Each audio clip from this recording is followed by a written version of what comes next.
Hello everybody, this is City Scrapper. Thank you so much for joining me on my channel today. Today I am back for day 11 of Christy's Beautiful Life 30 Days of Sketches Series 7. The sketch is by Susan Stringfellow, and you can see there that there is a large photo that is rectangular and a small photo, and I'm going to follow the sketch and use two photos that are those shapes. I'm using the Maggie Holmes Confetti collection. And since this is going to be a mixed media layout, I am coating some smooth white cardstock, 120 pounds, with some white gesso. And I'm going to be scrapbooking a photo of my husband on his birthday. When I looked inside the bag that has all of the Maggie Holmes Confetti collection that I own in it, I found a piece of cardstock that had been gutted, but just the edge was left in there. I don't remember why that was in there, but in any case, I thought that would be perfect for around the edge of this layout. And I'm also going to have a very small black border between the white background and that blue piece of pattern paper. And that was visible at the very beginning of the video, and you'll see it again in a little while as well. Now I'm cutting out and placing down the largest blocks of pattern paper on the page. I'm going through the papers. I usually like to use the papers that I've already cut into first, if you know, it makes sense, if I like the patterns that I have left over. And I'm just cutting everything down to what I think is the right size and arranging everything so that I have the main parts of the layout cut out. There are some tags on the sketch, so I'm using tags that are in the collection, but there was only that one larger tag. I do find a smaller one a little bit later on, so I'm just making a tag out of some of that yellowish pattern paper. Now I am going to ink the edges of all of those large pattern papers that are on the background with some Tim Holtz Distress Oxide in black soot. And I've done this on quite a few layouts recently, and for this collection there is a lot of black, so I feel like black would be a really good choice. And I had to laugh at these photos. These are photos of my oldest daughter bringing in the birthday cake for my husband, and when you look at them again, it's funny, the plate of cake that she's serving him, it just looks like a big plate of fire. You really can't make out any of the details of the cake, but it's okay. I know that it's a Carvel cake, and sometimes the pictures don't come out perfectly, and I feel like it's more important to capture that particular event than to worry about having perfect pictures. So here I am mounting those photos on a scrap of black cardstock. Many years ago, I purchased from a cardstock vendor at a scrapbook expo. I purchased long strips like the ones that are on the left, lots of long strips of black paper. Not sure why he had so many strips of black paper, but I have been using those for years. They're really handy to have, and I don't have to cut into a new sheet of paper all the time. I'm happy with the way the papers are layered and the patterns that were used, so I'm going to start attaching everything to each other. I'm going to make the background pattern papers one unit that can be moved, and I've been doing this a lot lately when I'm making mixed media backgrounds. I will take the photo and the pattern papers that I'm going to be putting on top of the mixed media background, and I attach those all together. And that really helps me to be able to create a background that goes with that particular cluster or those pattern papers that I've picked out.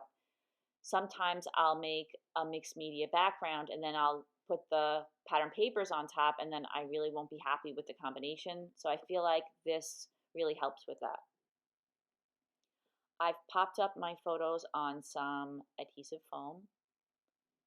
I'm positioning that tag right there. The tag on the top, I just cut off the bottom because I thought that the image that was on it could be used on another layout. And then I'm attaching down that tag that I made, and I'm just cutting a few more holes in it. I don't have a large enough punch so that when I put the little, it's almost like a page protector on top of the tag, that uh, the hole has to be big enough. So I just cut it a few times with the hole punch, and it looks a little wonky, but it gets covered up by the circle that I punch a little later on in the video, and for that I use a We Are Memory Keepers paper punch. And I have to apologize, I don't know why the beginning of this process didn't record, but all I'm doing is I am going around with some sprays, and I'm using a piece of bubble wrap. I've seen so many people use this technique over the years, and I've been saving bubble wrap, but I just never used it. So I decided this would be the day that I would try it out. And you could see here that I am putting down some like yellowish paint, and then I am putting some of that brownish color over the top of it. And I like that effect. And now I'm going in, I'm just adding a little bit more of the yellow color. I thought it was getting a little too dark with the brown. Here I'm using some Heidi Swapp Color Shine that is in teal, and I'm just squishing that down over the other blue that I used. That way there'll be two different tones of blue, and I feel like that gives the mixed media background more depth than if there's only one shade of the same color. And now I'm adding splatters. I like the splatters to be along the outer edge of where I've applied the mixed media, and I feel that the splatters kind of help transition the mixed media into the background. For this layout, I decided that I wanted to have very tiny splatters. So you can see I am using a very tiny brush and just tapping it in the areas where I want the color to be. So I usually try to do tone on tone. Of course, you can't really fully control the splatters, but I will try to put the majority of the blue splatters on the blue areas and the green splatters on the green areas, and so on. Now I'm going back into the background with a stamp. This is a Technique Tuesday stamp. It's a circle with some dots around it, and then you can see I'm using these little teeny tiny circles as well. And I'm just trying to spread them evenly out around the layout. I'm not re-inking with every single application of color. I want the depth of color to be different in each one. I want some to be lighter and I want some to be darker, and that just adds more to the interest. And I go in with a couple of different sizes of circles that were on that stamp. Once I finished with the circles, I'm going back in with this mesh stamp. That's a Studio Calico stamp, and I really like that. I like the combination of the mesh with a lot of other stamps that I use. Now I'm going back in with this Tim Holtz stencil, and I'm going to put some modeling paste over the top of the color. And this, as I like to mention in my videos, this really helps with not having the background colors overpower the pattern papers. The colors are really beautiful and really cool, and I really like the way they look. But then when you put the pattern paper over the top, the interest is only in the background. I feel like the layout, it's not super successful. So now I'm going back in with some gesso, and I'm just putting a little bit of gesso down to further dull some of those colors. I'm doing it in areas, so I'm doing all the brown and all the blue and all the green together because I don't want to drag color from one area to the other. Sometimes when gesso is applied, the color gets reactivated, and I don't want to muddy up the colors. And the gesso that I'm using here is the heavy duty gesso. In order to do this, I've used both the regular gesso and the heavy duty gesso. And if you don't want to buy both, you really don't have to. I would say just buy the regular white gesso. I've just collected these different mediums over the years, and I happen to have them, but I really believe you should, you could get creative with whatever materials you have. Now I'm going back in with some black watered down acrylic paint, and I'm adding some splatters, and then I do the same thing with the watered down white acrylic paint. And all of these different layers just add something more to the background. I feel like the layers of, the layered application of colors, it just makes the background interesting.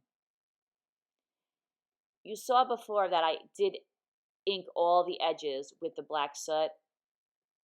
I decided to go back in with a little bit of extra around the outer edge of the pattern papers. And that way I felt like it would be separated or set off from the background.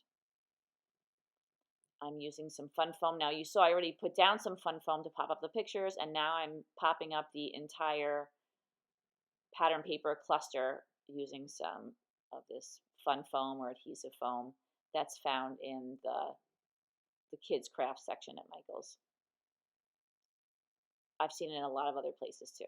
That's where I get mine though. So recently I've been having some trouble getting the adhesive onto the background, the ATG adhesive. I do like to use the ATG adhesive because I am a chronic rearranger, so I very frequently will pull something up the next minute, the next day, and move it around a little bit. I'm trying to find which embellishments I think would work on this layout now. I just bought those the other day, so I thought those rosettes would be perfect. They just happened to be on my desk. And now I'm going through the Maggie Holmes Confetti ephemera and chipboard and whatever little pieces that I have for the collection. I have them in a plastic bag.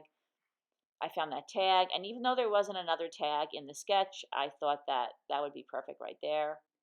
For the title, I decided on this very original title of Happy Birthday, and I'm fussy cutting this out of some pattern paper that was in the pattern paper pad. And I left in the footage of me cutting out birthday. Sometimes I'm not sure what to cut out, what footage to cut out, and what to put in. So I decided to include the fussy cutting of birthday. And you can see there that I cut out happy in the same way off camera. To be consistent and have a cohesive look throughout the layout, I am inking the edges of happy and birthday with the Tim Holtz Distress Oxide. I couldn't get into all those little cutout areas of the title, but my main goal was to ink the edges of it. So I used the ATG adhesive to attach the two words together and then down to the layout. I decided not to pop it up. I decided I had enough fun foam on the background, so I just attached that right down to the pattern papers, and I'm just putting some ink on the edge of some of the ephemera and just layering that in the background. Now I'm cutting out that circle or page protector, as I called it before, that would go around the edge of the tag.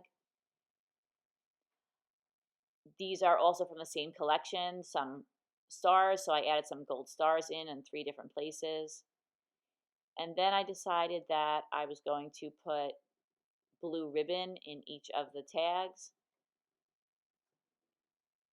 And so I found this turquoise color that I thought went perfectly with the collection.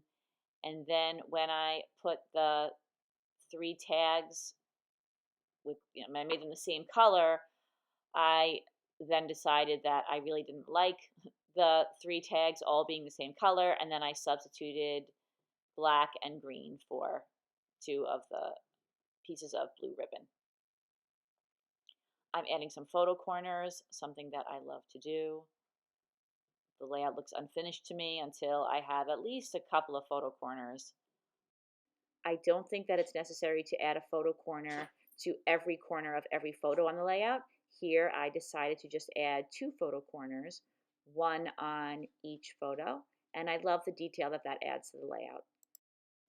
Now I'm adding some black jewels. I do my journaling on the little tag that's over to the left. I add the date with a black magic marker, and that completes my layout, everybody. In the description box are links to all the other ladies that are participating in this challenge. I hope you'll check out their videos. I hope if you like this video, you'll give it a thumbs up, and I hope you will think about coming back tomorrow for another layout. Thank you so much, everybody. I hope everybody has a great day. Take care. Bye-bye.